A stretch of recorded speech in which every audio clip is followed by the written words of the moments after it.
오늘 우리에게 주시는 하나님의 말씀은 여호수아 5장 1절에서 12절입니다. 구약성경 325페이지입니다. 여러분과 제가 한 절씩 교독하겠습니다.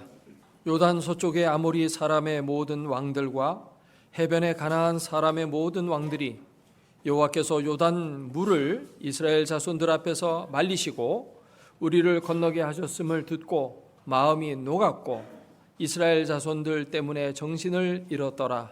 그때 여호와께서 여호수아에게 이르시되 너는 부싯돌로 칼을 만들어 이스라엘 자손들에게 다시 할례를 행하라 하시매 여호수아가 부싯돌로 칼을 만들어 할례산에서 이스라엘 자손들에게 할례를 행하니라. 여호수아가 할례를 시행한 까닭은 이것이니 애굽에서 나온 모든 백성 중 남자 곧 모든 군사는 애굽에서 나온 후 광야 길에서 죽었는데 그 나온 백성은 다 할례를 받았으나 다만 애굽에서 나온 후 광야 길에서 난 자는 할례를 받지 못하였음이라.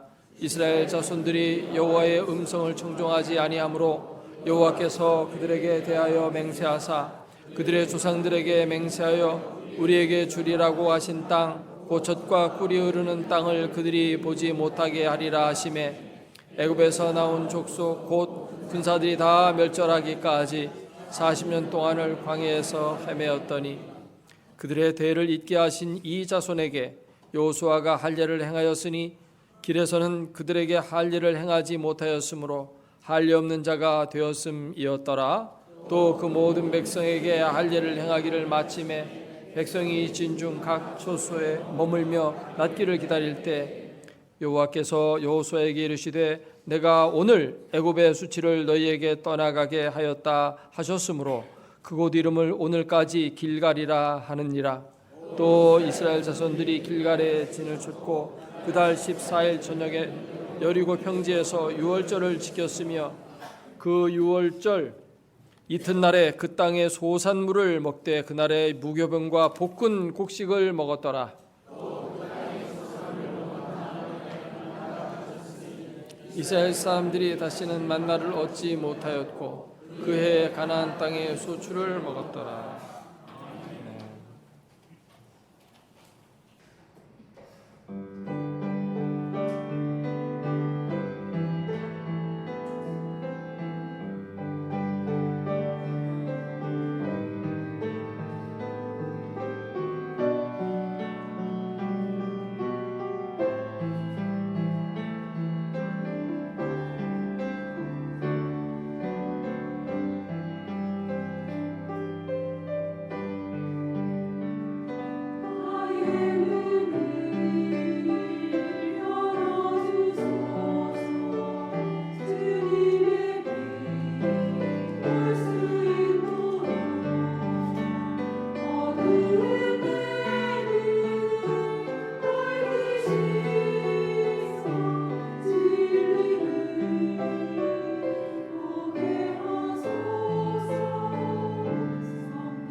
한 청년이 수련회에서 은혜를 많이 받았습니다. 그래서 사탄을 무찌르는 일에 내가 앞장을 서야겠다 하는 결심을 하고 성경책을 들고 십자가 목걸이를 걸고 이제 마귀를 잡으러 마귀 있는 곳을 쫓아다녔습니다. 술집을 가보고 도박장을 가보고 사창가를 가서 마귀와 전투를 벌이려고 하는데 마귀가 눈에 보이지를 않는 것입니다. 암만 찾아도 없어요. 하루 종일 헤매었지만 헛수고를 하고 지친 가운데 교회에서 기도나 하고 이제 오늘의 일과를 끝내야겠다 생각을 하고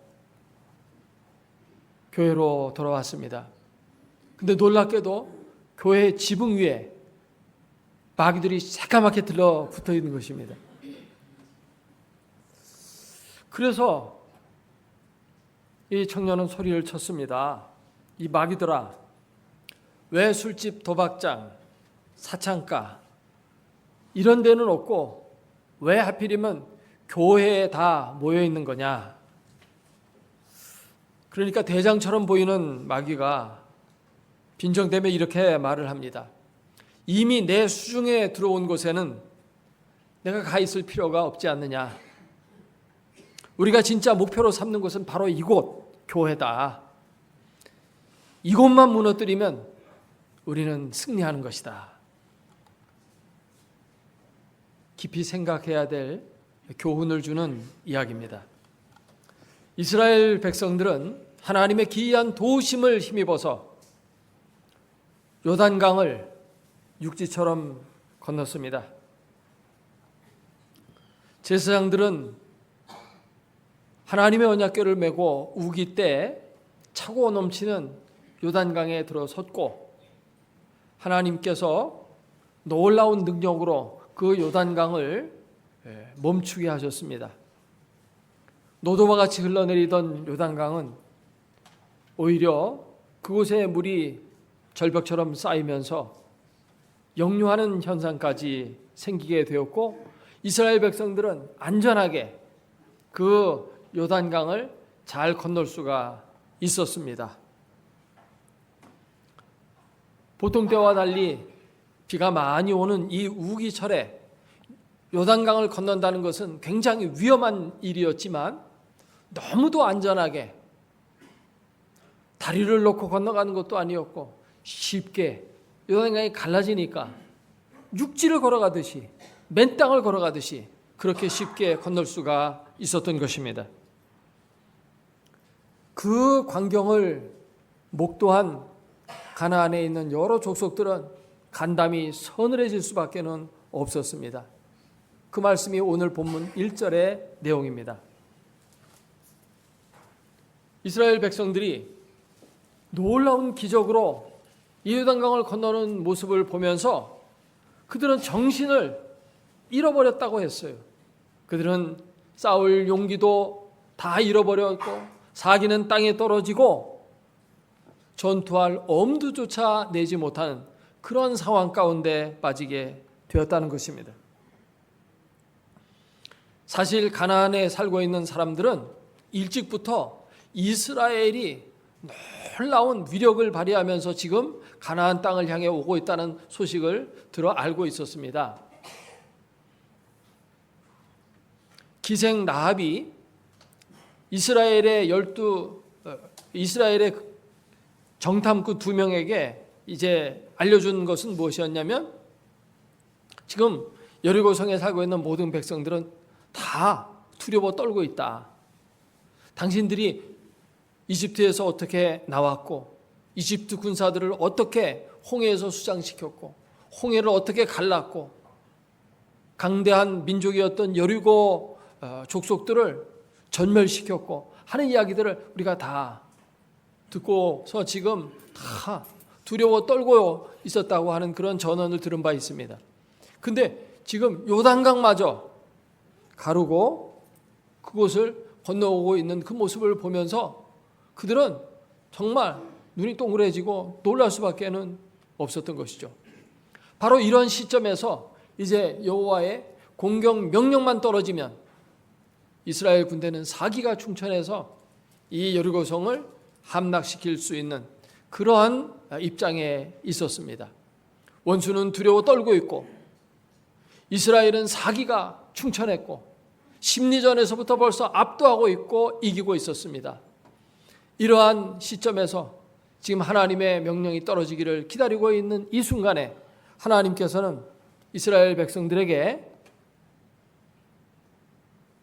이상한 명령을 하다라는 것입니다. 그것은 너희 전 군대는 할례를 행하라 하는 것입니다. 할례를 행한다고 하는 것은 지금 전투를 앞에 놓고 있는 이스라엘에게는 전혀 생각도 할 수 없었던 그러한 명령이었습니다. 그건 전쟁과는 아무 상관도 없이 보이고 왜 갑자기 이 시간에 우리에게 할례를 행하라고 하실까? 백성들은 의아해했을 것입니다. 할례라고 하는 것은 요즘에 포경수술이라고 보통 알려져 있는 그런 수술이죠. 남자 생식기 끝에 표피를 잘라내는 겁니다.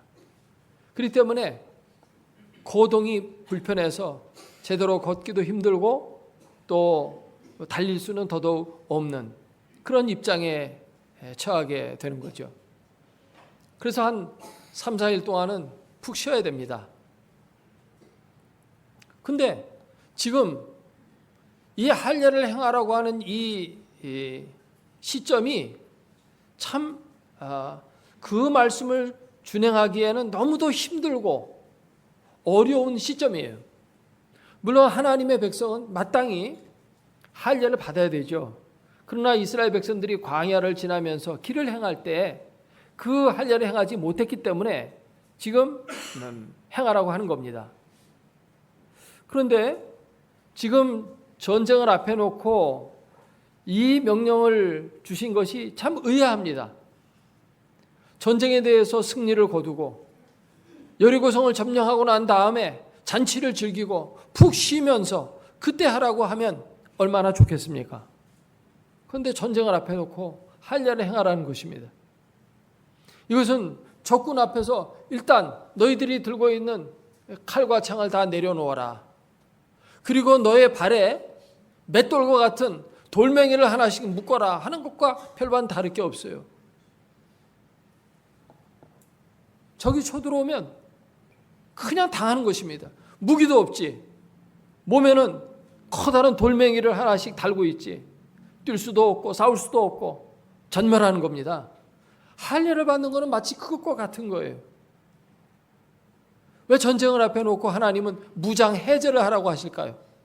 무장을 더 튼튼하게 하라고 해도 사실 힘든 전쟁인데 전쟁에서 정반대의 명령을 내리고 계시는 겁니다. 여리고 군대가 그 사실을 알고 공격해 들어오면 이스라엘은 전멸할 수밖에 없고 뒤로 도망갈 수도 없습니다. 이미 홍해는 다시 물이 합쳐져서 흐르고 있습니다. 그것으로 후퇴한다는 것은 물에 빠져 죽는다는 얘기밖에는 더 될 것이 없는 것이죠. 그런 상황 속에서 할례는 마땅히 하나님의 백성이기 때문에 해야 하는 것은 옳지만 왜 하필이면 지금 하라고 하시느냐 하는 것이죠.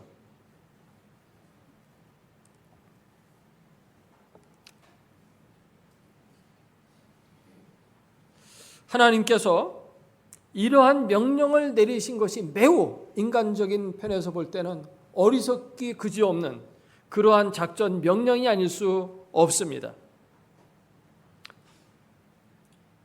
그러나 이것은 사람의 편에서 볼 때 그러한 것이고 하나님의 편에서 볼 때는 이것은 반드시 해야 할 중요한 한 과정이었던 것입니다. 사람은 전쟁할 때 전쟁에 대한 승리를 제일 먼저 생각합니다. 그래서 어떻게 하면 이길까? 이걸 골몰합니다. 그런데 하나님은 그것을 걱정하거나 염려하지 않습니다. 왜냐하면 하나님은 싸우면 백전백승하시기 때문입니다. 천지 만물을 창조하신 하나님이 누구에게 지겠습니까? 창조주가 피조물에게 진다는 것은 생각할 수조차도 없는 일이에요.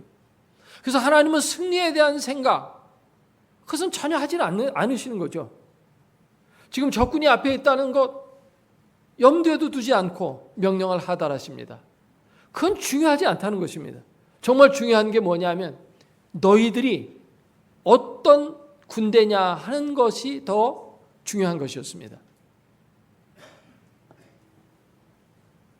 하나님은 이스라엘 백성이 싸워서 승리하는 것보다 그들이 어떤 군대가 되느냐 하는데 더 관심이 많았던 것입니다.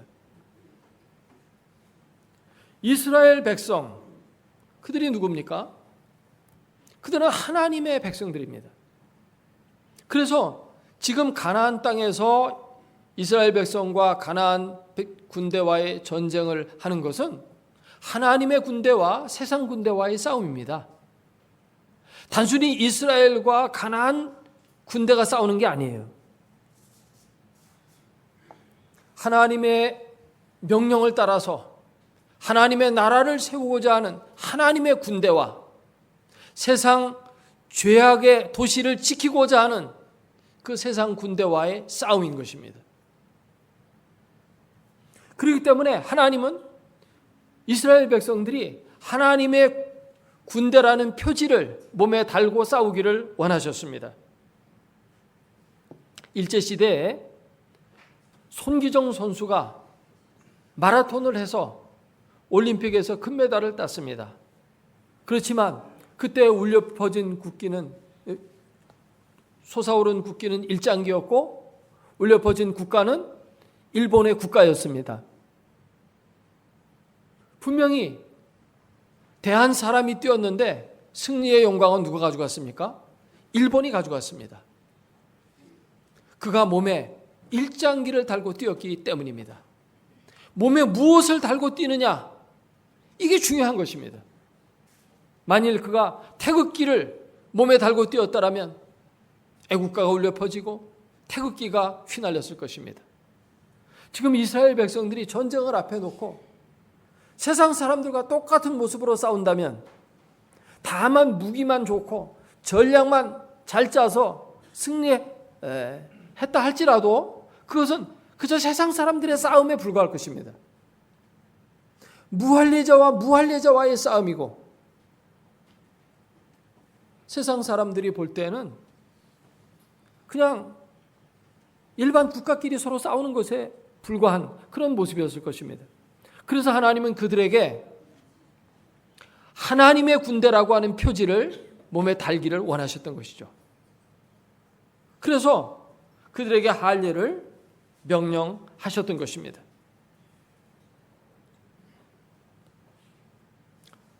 그래서 이 싸움은 세상 군대와 하나님의 군대와의 싸움이라는 것을 널리 알리기를 원했고, 그렇게 해서 하나님의 나라가 궁극적으로 승리한다고 하는 사실을 만방에 보여주기를 원하셨던 것입니다.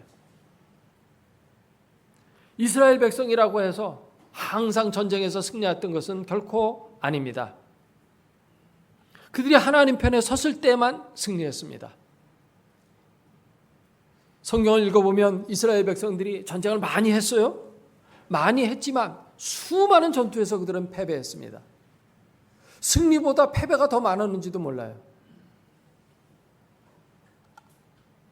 그래서 하나님은 무조건 이스라엘이라고 해가지고 그들에게 승리를 주시는 것이 결코 아니라는 것입니다. 그들이 먼저 하나님의 깃발을 높이 드는 군대가 될 때 승리를 주신다는 것입니다.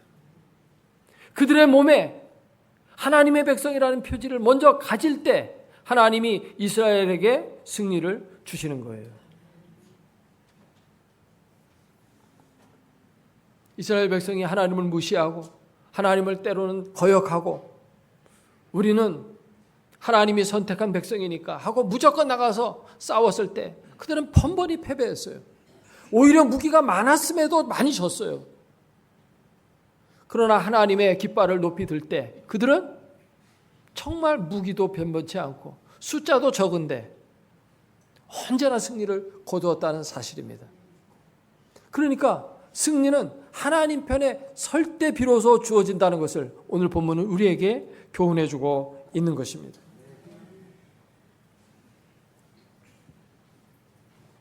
이스라엘 백성들이 이 가나안 사람과 싸우러 나갈 때 그들은 먼저 자기 자신을 향해서 칼을 겨누어야 했던 것입니다. 과연 내가 하나님의 백성이냐 아니냐, 이것이 더 중요한 거예요. 그들은 원수들을 칼로 베기 전에 자기 몸을 먼저 베어야 했던 것이죠. 특별히 생명의 근원이 되어지는 생식기의 표피를 잘랐다고 하는 것은 자기의 생명을 하나님 앞에 영적으로 내려놓았다는 얘기입니다. 영적으로 자아가 죽었다는 얘기예요. 사도 바울은 이것을 이렇게 표현했습니다. 내가 그리스도와 함께 십자가에 못 박혀 죽었나니 이제는 내가 사는 것이 아니라 이제 내 안에 그리스도가 사시는 것이다. 할례를 행한다는 것은 내 힘으로 싸우지 않겠다는 것입니다. 이제는 하나님의 뜻 가운데서 하나님의 능력으로 싸우겠다는 고백을 하는 것입니다. 전쟁을 앞에 놓고 하나님은 그 고백을 받기를 원하셨어요. 정말 너희가 내 백성이냐, 너희가 정말 내 군대냐 하는 것을 하나님은 먼저 확인하고 싶었던 것입니다. 오늘 본문 바로 뒤에 보면 여호와의 군대 장관이 칼을 들고 이 여호수아와 그 군대 앞에 나타납니다. 그래서 칼을 누구에게 겨누냐 하면 먼저 이 여호수아를 향해서 칼을 겨누어요. 하나님의 칼이 겨누어야 될 곳은 우리가 생각할 때는 어디예요? 여리고 군대를 향해서 칼을 겨누어야 되는데 하나님은 그렇게 하지 않으시고 먼저 이스라엘 군대를 향해서 칼을 겨누신다는 것입니다. 우리가 전쟁을 할 때 싸워야 될 첫 번 적은 누구냐면 내 자신입니다. 하나님의 칼이 먼저 내리쳐야 될 곳은 나 자신이에요. 내가 죽어야 영원히 사는 것입니다. 내가 거기서 거꾸로 져야 하나님의 능력이 그 가운데 나타나게 되는 겁니다.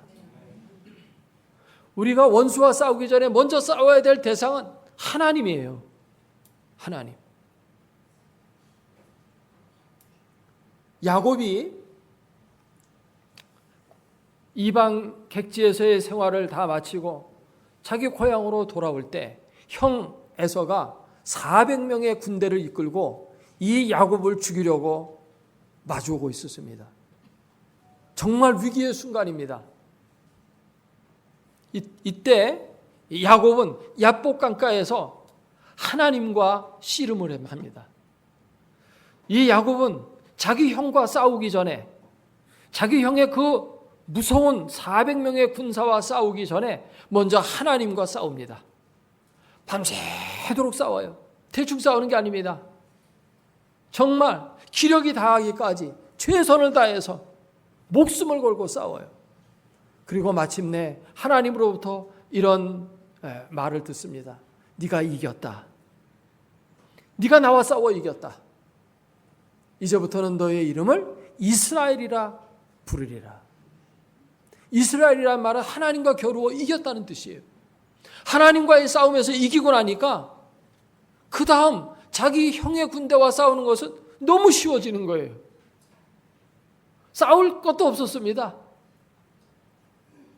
형의 군대는 칼을 다 버리고 와요. 그냥 바로 화해가 되면서 피 한 방울 흘리지 않고 문제가 해결된 것입니다. 그렇기 때문에 그리스도인의 전쟁은 적과의 싸움이기 전에 먼저 하나님과의 싸움이고 나 자신과의 싸움이에요. 이것을 보여주는 겁니다. 너 할례를 행하라. 원수와 싸우는 것만 생각하면 할례 행할 수 없죠. 근데 내가 할례를 행한다는 것은 정말 내 믿음을 지금 시험해 보는 그런 순간이에요. 정말 원수 앞에서 저 원수가 지금 칼을 들고 나를 찔러 죽이려고 하는 그 순간에 정말 내가 하나님을 믿고 내 무기를 내려놓고 무장해제를 할 수 있느냐? 이건 믿음의 용기가 없이는 할 수가 없는 것입니다. 하나님의 시험, 거기서 통과해야 승리를 거둘 수가 있는 것이죠. 이스라엘 백성은 어떻게 했어요? 순종했습니다. 전군이 할례를 받았습니다.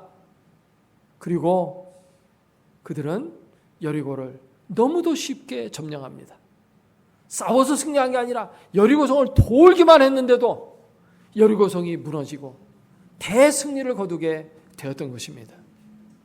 여리고성 전쟁은 이스라엘 백성들이 가나안 땅을 점령하는 데 있어서 제일 중요한 전쟁입니다. 이걸 보통 우리나라의 전쟁 가운데 인천 상륙작전과 비교합니다. 인천 상륙작전은 지금 우리나라 국군은 부산 지역 낙동강 아래에만 있었어요. 거기서부터 이제 유엔군이 오고 함께 공격해서 올라가려면 그들이 연합해서 방어하기 때문에 공격해 올라가기가 참 힘이 듭니다. 근데 메가더 장군이 인천을 폭격하고 인천을 점령하고 바로 서울을 점령해 버렸습니다. 그러니까 서울 밑에 있었던 수많은 인민군들이 싸울 기력을 다 잃고 도망가기 바빴습니다. 싸울 것도 없었습니다. 그냥 우리 군대는 그냥 발로 밟고 진격만 하면 그들은 다 도망갔어요. 싸움 없이 그냥 휴전선, 서울까지는 그냥 다 탈환했던 것입니다. 여리고는 이 가나안 땅의 허리에 있어요. 그 허리를 먼저 딱 공격함으로 말미암아서 그 다음 전쟁들은 그냥 쉽게 다 이길 수 있었어요.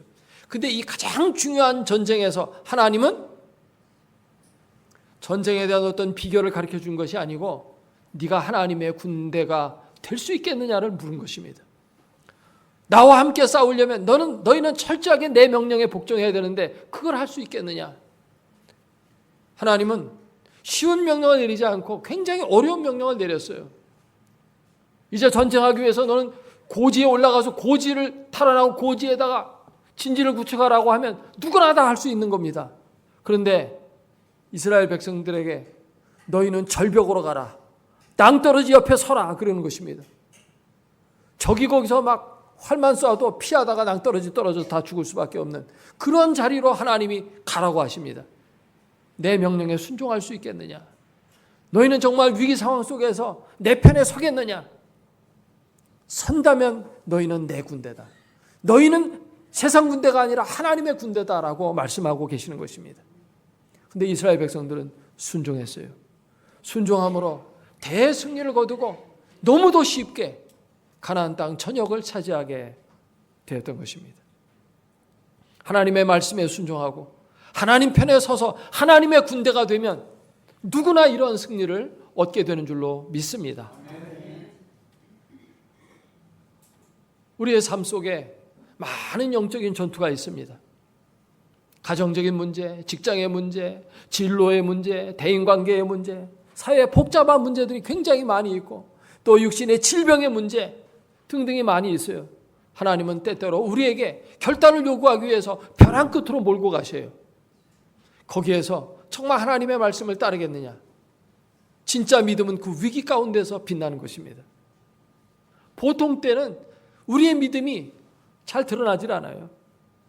그 편안할 때 어떤 것을 요구하시면 우리가 순종하기 너무 쉬워요. 그러나 위기 가운데서 하나님이 벼랑 가운데 서라고 할 때는 순종하기가 너무도 어렵거든요. 그러나 그때 정말 믿음의 진가는 드러나게 되는 줄로 믿습니다.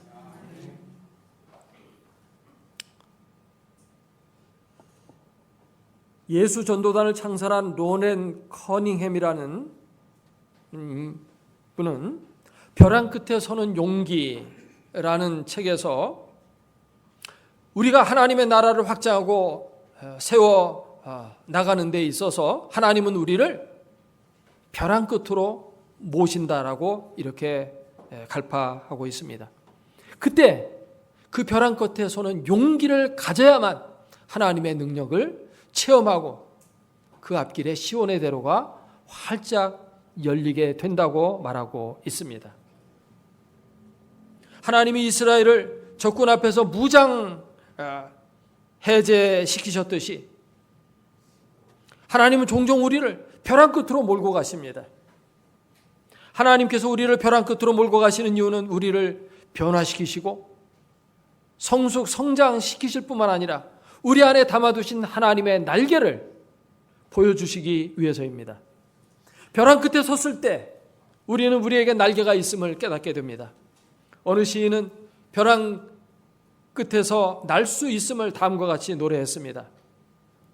벼랑 끝으로 오세요. 싫어요, 떨어질 거예요. 벼랑 끝으로 오세요. 싫어요, 떨어질 거예요. 그들은 벼랑 끝까지 갔다. 그가 밀었고 그들은 날았다. 그들은 날았다. 하나님께서 우리를 벼랑 끝으로 모으는 그 이유가 있어요. 그것은 바로 우리에게 날개가 있다는 사실을 알려주기 위해서인 것입니다. 벼랑 끝에서 발견하는 그 날개는 바로 하나님의 임재와 능력인 것입니다. 사랑하는 여러분, 우리 안에는 엄청난 잠재력이 있습니다. 세상을 치유하고 변화시키고 구원할 수 있는 놀라운 능력, 상상조차 할 수 없는 엄청난 힘이 우리 안에 있는데 그것이 바로 성령님의 능력인 것입니다. 홍해를 가르고 여리고 성을 무너뜨렸던 그와 같은 능력이 우리 그리스도의 안에 다 주어져 있습니다. 그런데 그 힘은 아무 때나 드러나는 것이 아니에요. 벼랑 끝에 섰을 때 드러나는 것입니다.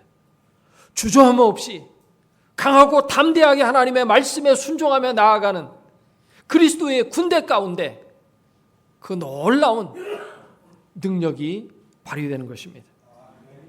위기를 만났다고 해서 다 날아오를 수 있는 것은 아닙니다. 오직 하나님의 말씀에 철저하게 순종해서 벼랑 끝에 서는 용기를 가진 자만이 하늘로 높이 날아올 수 있는 것입니다. 이스라엘은 적군 앞에서 하나님의 말씀에 순종해서 할례를 행하는 벼랑 끝에 주저함 없이 섰습니다. 그리고 그들은 높이 날았습니다. 그들의 여리고성 전투에서의 승리는 정말 인류 역사에 길이 남는 대승리의 역사로 기록되어 그들의 그 전쟁 승리를 모두가 칭송하고 기념하고 있습니다.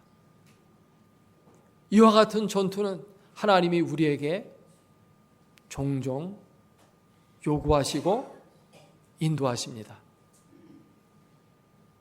다만 이 성경에 기록된 전쟁으로 끝나는 것이 아니라 바로 오늘 우리들에게도 이와 같은 전쟁이 있을 수 있고 이와 같은 전쟁에서 승리하라고 하나님은 우리를 벼랑 끝에 세우시는 것입니다.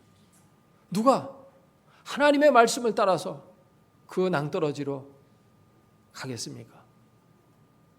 오직 믿음이 있는 하나님의 군대만이 그곳으로 갑니다.